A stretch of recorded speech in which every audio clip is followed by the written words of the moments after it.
Hello again, friends, and welcome to Well-Hung History, stories of the executed and the methods that have been utilized throughout time to dispatch them to the afterlife. My name is Terry Allen, and thanks for joining us. This one is called Hanged, Drawn, and Quartered. And while it goes without saying that all the methods of execution we discuss on this show are brutal by any definition, this particular practice is arguably the most barbaric of them all. And so having said that, please proceed with caution. Many of the details that follow are particularly gory. We'll be discussing what this practice actually would have looked like, the crimes or purported crimes that were deemed to warrant this gruesome end, and then we'll discuss several of its notorious victims. So take a deep breath and learn more about this most British form of execution. The first official record of this punishment harkens all the way back to 1283, and would continue, albeit sparingly, but still regularly, for another 500 years. Though the precise method would vary a bit over the centuries, to be hanged, drawn, and quartered consisted of the following. Get ready. As should be obvious, the condemned was led by a horse, sometimes in a cart, sometimes simply through the dirt and the mud at the end of a rope to the gallows. You may want to check out our episode on the Tyburn tree to get a fuller picture of what this would have looked like. On this death ride, the prisoner would have been shackled by some sort of girdle or sledge, as it was sometimes called, and the jury is out, so to speak, on the purpose for this. It was either to show some sort of mercy or simply ensure that the doomed man arrived alive to the hangman. Once on the scaffold, the prisoner was hanged, but not until death. That would have been simply too kind. After all, we're just getting started. Whether unconscious or semi-conscious, as was the idea, the man cut down from the gallows was laid on the ground nearby. He was then disemboweled and emasculated and forced to watch his entrails ripped from his body. These guts were then burned in front of him if he was still alive, and then thrown into a fire that raged next to him.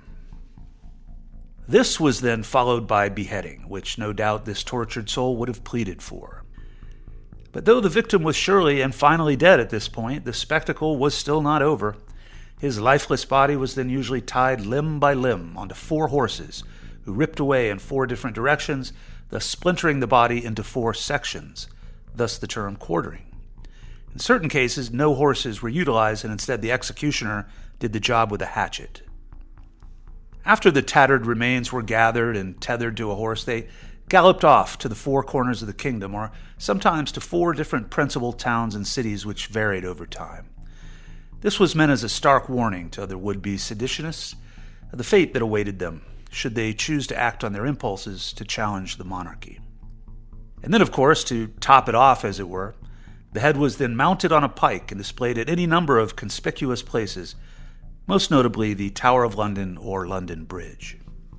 Well, if you managed to listen to that all the way through, I commend you for having a strong stomach.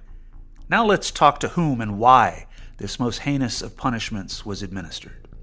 Well, the answer is almost always the same, and that would be for, quote, high treason, or the attempt or supposed attempt to overthrow the sitting king and the monarchy. Interestingly, though this practice finally ceased in 1783, this prescribed punishment remained officially on the statute books until 1870, before it was finally abolished. The United Kingdom would eventually abolish all forms of capital punishment for treason in 1998. We'll also point out here that the handful of women convicted of high treason over these long and bloody centuries did not suffer the same as the lads, as they were merely burned to death at the stake as a show of, quote, decency. Inevitably, most of those that were ultimately drawn and quartered came from the upper classes, and sometimes, as we'll see, the nobility itself. Leaders of the Catholic clergy were also frequently targeted due to the intensity of the religious wars that raged on endlessly during this period, and this included the notorious Guy Fawkes, who will join this show later. And this all makes sense, as the elites were most likely to be aware of the designs of the ruling monarchy of the moment, and would have been most able to dethrone them via covert contacts within the higher upper echelons of power. Rarely, if ever, were commoners executed in this manner. They were almost always done away with via simple hanging. Though, as we've already mentioned, the practice existed as early as the 13th century, it was not until the 14th century, under the reign of Edward III, that it was codified by law, and this is known as the Treason Act of 1351. Now I'm going to briefly read a contemporized account of this edict itself so you can see firsthand what sort of offenses could lead you to this horrific fate. 1. Compassing or imagining the death of the king, his wife, his eldest son or heir. Imagining? Think about having your guts ripped out and burned in front of you for imagining. That makes lethal injection look like a trip to the spa, I think. Number 2, violating the king's wife, his eldest daughter if she was unmarried, or the wife of his eldest son and heir. 3, levying war against the king and his realm. Okay. 4, adhering to the king's enemies in his realm, giving them aid and comfort in his realm or elsewhere. 5, counterfeiting the Great Seal or the Privy Seal or the king's coinage. 6, knowingly importing counterfeit money. 7, killing the treasurer, chancellor, or one of the king's justices while performing their offices. And the penalty phase was divided into 2 distinct parts. The first addressed those found guilty of, quote, petty treason, which could be anything from a wife that murdered her husband, a lord that killed his servant, or a prelate killed by a lower-ranking clergyman. And for this, the guilty party was to be drawn and hanged and then beheaded. And as always, the women were burned. And then there was high treason. And that's what we've just outlined. For this, the extra penalty included the whole enchilada of all of the above, plus the disemboweling, emasculation, etc. And then, of course, the quartering. So after a short break, we'll dive deeper into some of the poor souls who found themselves afoul of the king of the day and were doomed to pay this, the most terrifying of fates.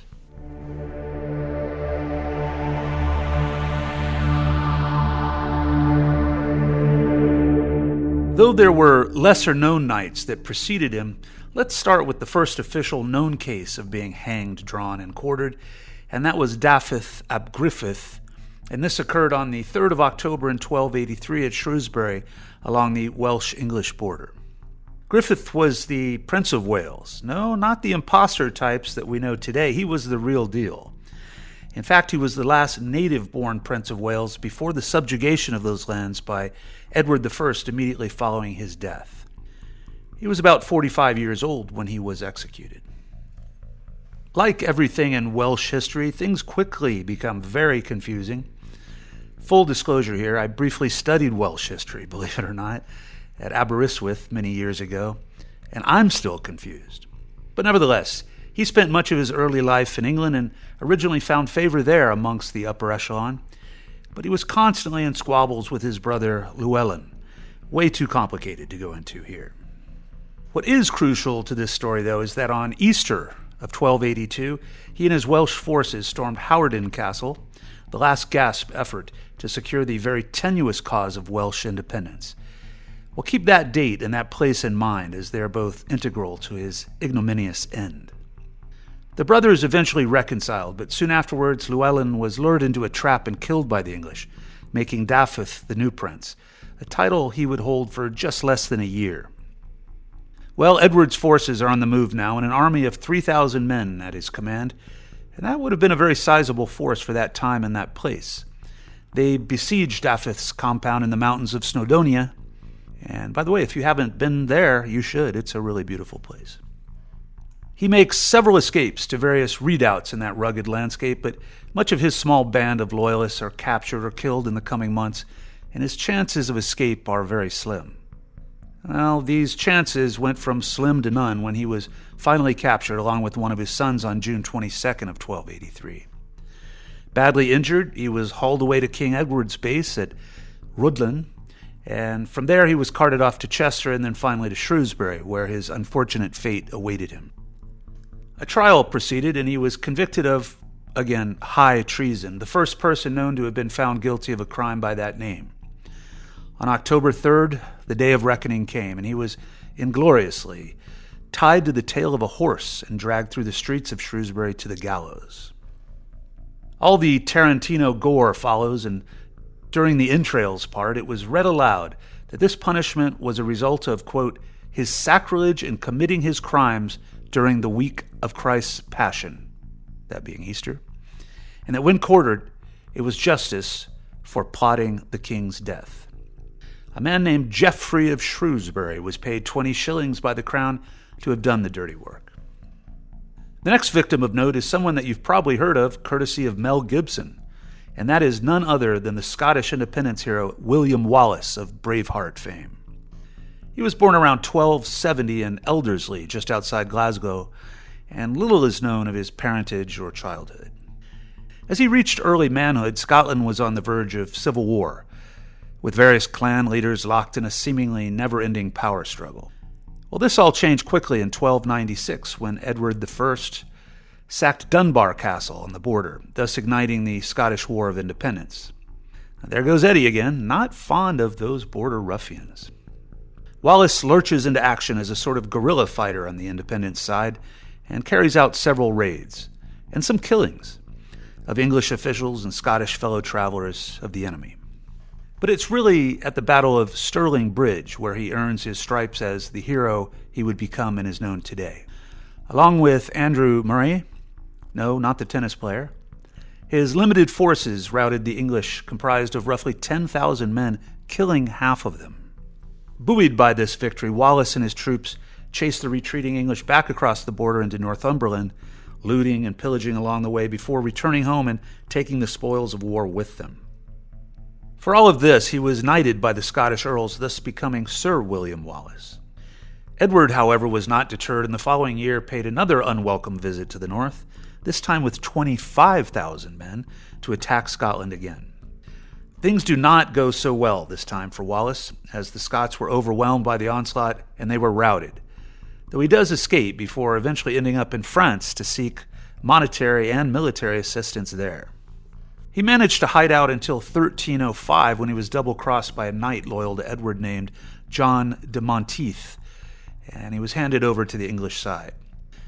Well, as we all know by now how King Eddie dealt with independence fighters, and considering all the mayhem fomented by Wallace in the preceding decade or so, it's not a spoiler alert to say that things would not go well for him.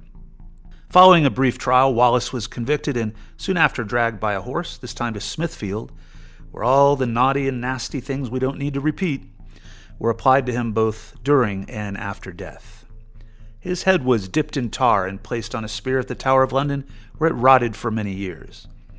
And his head was later joined by that of his brother John and several of his compatriots. His limbs were carried off to Newcastle, Stirling, Berwick, and Perth, all places that would have been known to him, and yet another stark warning to the populace of those places should they try anything of the sort. More than 600 years later, a plaque was placed on the wall of St. Bartholomew Church near the death site, and it was in Latin, which translates into English as, quote, "I tell you truth, freedom is what is best. Son, never live your life like a slave." Well, the next character on the list, well, he was a character, and that's an understatement. We speak of Hugh Dispencer the Younger, a very quixotic figure and arguably the most despised man of his time. He was a great many things: a schemer, a scammer, a pirate, a land thief, and a murderer. Oh yeah, he was also an extortionist, for good measure. But most importantly, he was the royal chamberlain to Edward II and a gadfly of sorts in his court. He was a personal favorite of the king, but by all accounts he was loathed by virtually everybody else in the inner sanctum, most notably Queen Isabella. But this is not a show about palace intrigue, so we'll skip all the gossipy stuff and get down to the root of our topic. Hugh was so disliked, in fact, that the queen forced her own husband, King Edward II himself, and the Despensers, elder and younger, into exile. This ballsy act resulted in the king being forced to abdicate in favor of his son Edward III. And this also led to the execution of Dispencer the Elder and the imprisonment, at least for the time being, of Dispencer the Younger. But he didn't rot in jail for very long, and after a very brief trial chock full of indefensible crimes levied against him, he was sentenced to be drawn and quartered. Now, the sentence handed down to him is straight out of Monty Python, so I feel really compelled to read it here. And here it goes. "As a thief, you therefore shall be hanged. As a traitor, you shall be drawn and quartered, and your quarters to be dispersed throughout the kingdom. And as you were outlawed by our lord the king, and by general consent, and you have come back to this court, you shall be beheaded. And because at all times you have been disloyal and a fomenter of strife between our lord the king and our most noble lady the queen, you shall be disemboweled. And after that your bowels shall be burned. Confess yourself a traitor and a renegade, and go to meet your doom. Traitor, evildoer, and convicted. Wow. Them English sure do have a way with words. I guess that's why the villain in every bad Hollywood movie seems to have an English accent. But don't worry, folks, you won't hear me doing an English accent on this podcast. Nothing worse than a Yankee attempting a limey accent. Well, speaking of words, Queen Isabella and her court were true to theirs, and Dispencer was indeed dispensed. And this happened at Hereford, November 24th, 1326. Predictably, his head was mounted to the proverbial pike in London, and his limbs were taken to be displayed in York, Dover, Newcastle, and Bristol. Oh, so many more tales to tell, but in the interest of time, we'll tell two more that I think are very pertinent to the topic.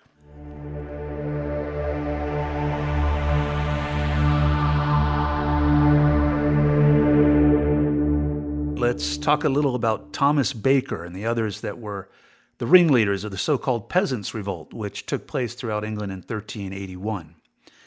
And I'm not sure if revolt is a strong enough name for this. It was more like a burst of murderous mayhem and anarchy, which led to all sorts of destruction of both property and people.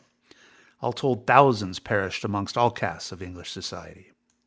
The motivations for the revolt, sometimes called the uprising, are very complicated and not pegged to one particular issue or grievance, but many.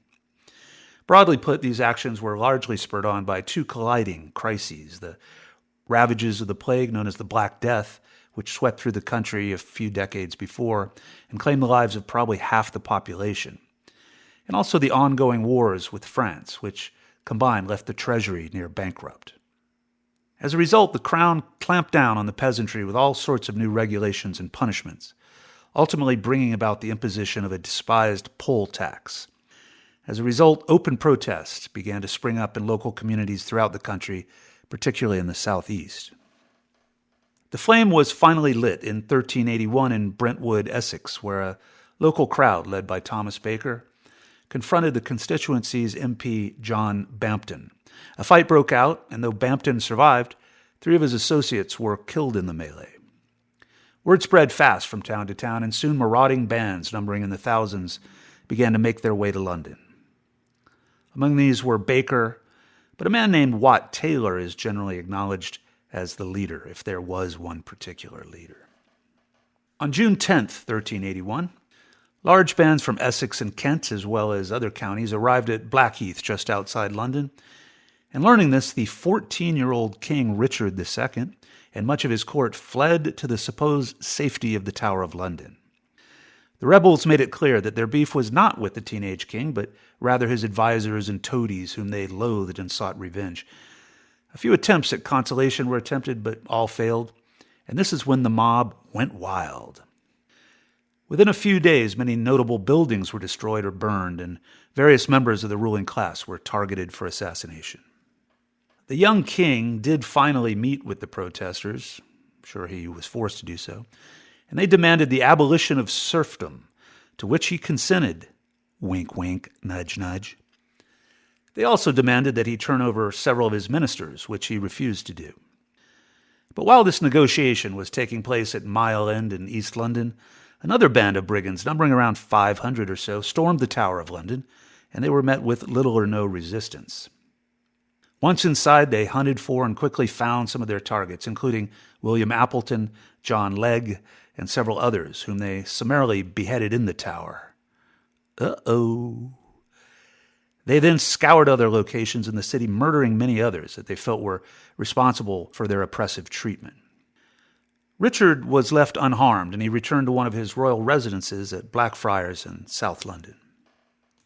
Satisfied with Richard's promises, most of the mob dispersed and began to make their way home, but the hardcore remained in the city.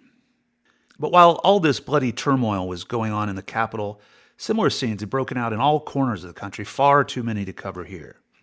It didn't take long, of course, for Richard and his advisors to muster a sizable armed force to suppress the rebellion throughout the land, and suppress they did. Retribution was swift and it was unforgiving, eventually totaling 1,500 of the rebels killed. And wouldn't you know it, once things were mollified, Richard did go to Essex, where he addressed the common folk, and they demanded that he make good on his promise. And here's what he reportedly said to them. Well, I think you can probably guess.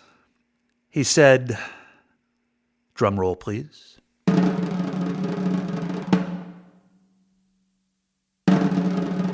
He said, no. In fact, he reportedly said much more than that. He remarked, quote, "Rustics you were, and rustics you are still. You will remain in bondage as you were before, but incomparably harsher." Okay, that's a great quote, but do those sound like the words of a 14-year-old? I don't know, but it still makes me want to belt out a certain Sex Pistols song, but again, don't worry, I won't do it here. I'll sing it in the shower to myself tomorrow morning. Well, as for the ringleaders of the revolt that were still alive, they wouldn't be for long. Among those that were hanged, drawn, and quartered, all at different locations, were the aforementioned Thomas Baker, John Buck, Richard of Leicester, and two theologians, John Raw and John Ball, both of whom were instrumental in the rebellion.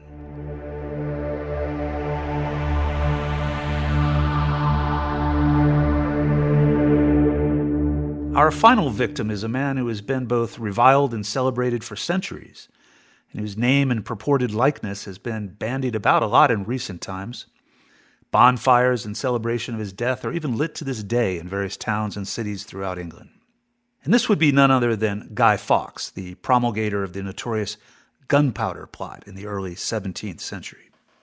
Now, before we get going here, the story is far too dense to do it full justice on this episode, but check back again with us as we plan to dedicate an entire show to this riveting topic. Fawkes has always been an enigmatic and controversial figure, so we'll do our best to unlock some of the mystery regarding who he really was and what he really did or tried to do. He was born in York in 1570 or thereabouts, and following the death of his father soon afterward, his mother married a man of intense Catholic faith who refused any admonition to join or even recognize the Protestant Church of England, which was and is the official faith of the crown. This is vital to the story, as the young Guy was quick to adopt his stepfather's faith with the same, if not even more, zeal. He soon found himself on a mercenary ship to fight alongside the Catholic armies of Spain in the 80 Years' War against the Protestant Dutch. While there, he was known as Guido Fawkes, and he petitioned the Spanish crown unsuccessfully to support a Catholic rebellion against King James I. He sailed back to England, and it was on this voyage that he struck up a very fateful relationship with a man of identical allegiances and designs, and that was Thomas Winter. Winter had been in Spain for the exact same reasons as Fawkes, and though it's often been thought that the two men did not know of the other prior to this encounter, it just seems a bit too serendipitous that they had not made each other's acquaintance before. Interestingly, Winter had arrived on the battlefield to fight alongside the Dutch, but it seems he had some sort of epiphany during this period and soon thereafter converted to Catholicism and became a fervent fighter on the other side. Well, nevertheless, back home now and without any direct Spanish backing, the two are clandestinely joined by several others, and the gunpowder plot is afoot. Now, what was the plot all about? Well, the exact details will always remain a bit muddled, as conflicting and contradictory stories were offered by the accused, usually after many grueling hours of unimaginable torture. What we do know is that the plotters rented a room very near the House of Lords, and that Fawkes himself admitted 36 barrels of gunpowder were stored there. So the idea was, very simply put, to blow up the Houses of Parliament. In preparation for the big day, which was to be the opening of Parliament, Fawkes again traveled to continental Europe, but while there he made a huge mistake by revealing the plans of the plot to a man he thought might be a friend, and that man was Hugh Owen, who, unbeknownst to him, was a spy in the employ of Robert Cecil, 1st Earl of Salisbury. Now, Cecil was a spy master with spooks stationed throughout the continent.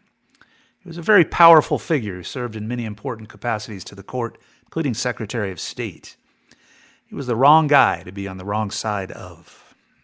While abroad, the other conspirators had transported the gunpowder barrels to a cellar below the Houses of Parliament. But concerned about the fate of the few Catholic MPs, the plotters sent a cryptic letter to Lord Monteagle, one of those Catholic members, and it read as follows: "Retire yourself to your county, whence you may expect the event in safety. They shall receive a terrible blow this Parliament." Monteagle turned the note over to the king, who ordered the entire premises searched with a fine-tooth comb. Alas, and just in time, the barrels of powder were discovered, obscured by firewood and coal. Fawkes, now using the alias John Johnson, was swiftly arrested and hauled away to the Tower for interrogation and torture. When asked why in his possession there was so much gunpowder, he replied, quote, "To blow you Scotch beggars back to your native mountains." Why Scotch? I don't know, but maybe there's something obvious I'm missing there.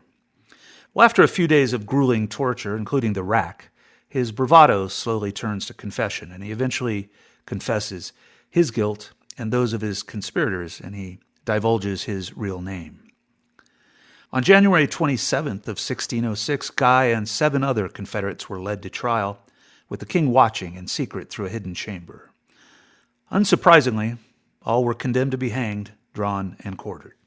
4 days later, on January 31st, Fawkes and 3 other plotters, Robert Keyes, Ambrose Rookwood, and his old sailing buddy, Thomas Winter, were taken to what would be the killing ground, and that was the old palace yard at Westminster, just across the street from the buildings that they intended to blow up.